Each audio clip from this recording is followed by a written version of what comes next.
मी ज्या ठिकाणी उभा आहे याच ठिकाणी 3 वर्षाची एक चिमुरडी तिच्या छोट्या मैत्रिणींबरोबर खेळत होती आणि या घटनेतला जो आरोपी आहे भीमा कांबळे 65 वर्षाचा हा नराधम या ठिकाणी आला आणि तिला याच रस्त्यानं समोर असलेल्या गोट्यामध्ये तुला गाईचं वासरू दाखवतो आणि खाऊ देतो अशा प्रकारचं आमिष दाखवून त्यानं तिथं नेलं, त्याच्यावरती लैंगिक अत्याचार केले आणि तिचा निर्घुण खून देखील केला।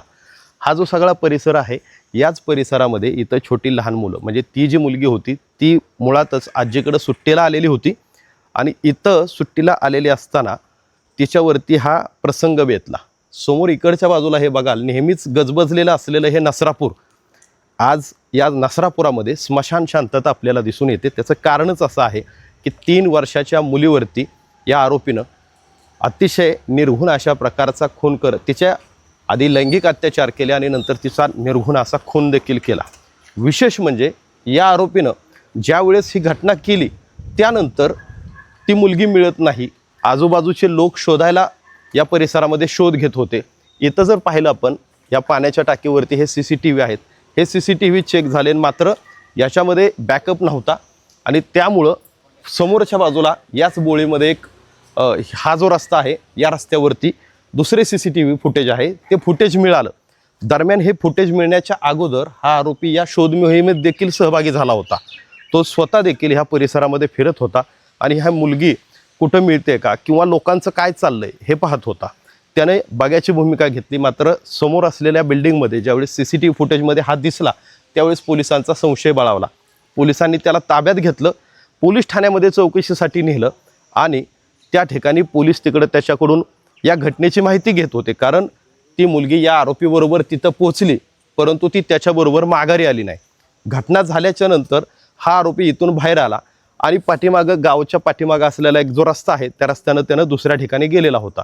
पोलिसांनी त्याला ताब्यात घेतलं, या ठिकाणी आणला आणि इथून परत पोलीस निघून गेले। दरम्यानच्या काळामध्ये पोलीस इथून गेले आणि ग्रामस्थांना म्हणजे जे गोट्याचे मालक आहेत त्यांनाच त्या गोट्यामध्ये मुलीचा मृतदेह आढळून आला। दुर्दैवाची गोष्ट अशी की या व्यक्तीनं तिच्यावरती अत्याचार करत असताना तिचा आवाज येऊ नये म्हणून तिच्या तोंडामध्ये सॉक्स घातलेला होता।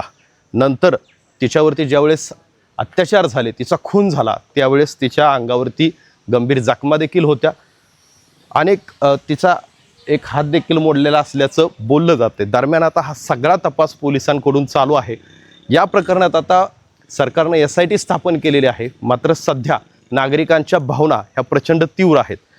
सुरुवातीलाच नसरापूरकरांनी अत्यंत आक्रमक होत पुणे कोल्हापूर हायवे जो पुणे बँगलोर हायवे आहे तो हायवे अडवला आणि तिथं तीव्र निदर्शनं केलेले आपण काल सर्वांनी पाहिलं। त्याच्यानंतर मुलीचं गाव जे आहे किंवा मुलगी जिथली आहे ती पुण्यात वडगाव धायरी ह्या परिसरात राहते, तिथं देखील आपण पाहिलं की नवले ब्रिजवरती लोकांनी आंदोलन केलं आणि पुण्यातला हा जो पुणे बायपास आहे तो देहरोड कात्रज बायपास देखील रोखून धरला। त्याच्यामुळे आपण ह्या घटनेचे पडसाद संपूर्ण महाराष्ट्रात उमटताना पाहिले। सगळ्यात महत्त्वाचा विषय आहे की आता लोकांची मागणी की तात्काळ ही केस फास्ट ट्रॅकमध्ये चालवा आणि आरोपीला तात्काळ फाशी द्या। आता याच्यामध्ये सरकारने SIT स्थापन करून तपास सुरू केलेला आहे मात्र हा जो आरोपी आहे या आरोपीनं याच्या अगोदर अशाच प्रकारचे विनयभंगासारखे गुन्हे केलेले होते। एक पोस्कोचा देखील गुन्हा त्याच्यावरती दाखल होता। दुर्दैवानं याच्यातला जर एक CCTV नसता तर हा आरोपी डिटेक्ट होणं अत्यंत अवघड होतं किंवा सहजासहजी मिळणं, मुलीचा मृतदेह या भागात आहे हे सहजासहजी सापडलं नसतं। अगदी काही दिवस गेले असते तर याला परत वेगळं वळण लागलेलं असतं आणि लोकांची आक्रमकता वाढलेली असती। पहिल्या टप्प्यामध्ये पोलिसांनी काम जरी चांगलं केलेलं असलं तरी अगोदरच्या ज्या केसेस घडलेल्या आहेत अशा लहान मुलींच्या बाबतीत किंवा महिला अत्याचारांच्या बाबतीत याच्यामध्ये न्याय लवकर मिळत नाही, ही जी नागरिकांची भूमिका आहे त्या भूमिकेमुळं आता या केसमध्ये ह्या चिमुरडीवरती जो झालेला अन्याय आहे याच्यामध्ये तात्काळ आरोपीला शिक्षा करण्यासाठीच नागरिक आक्रमक आहेत।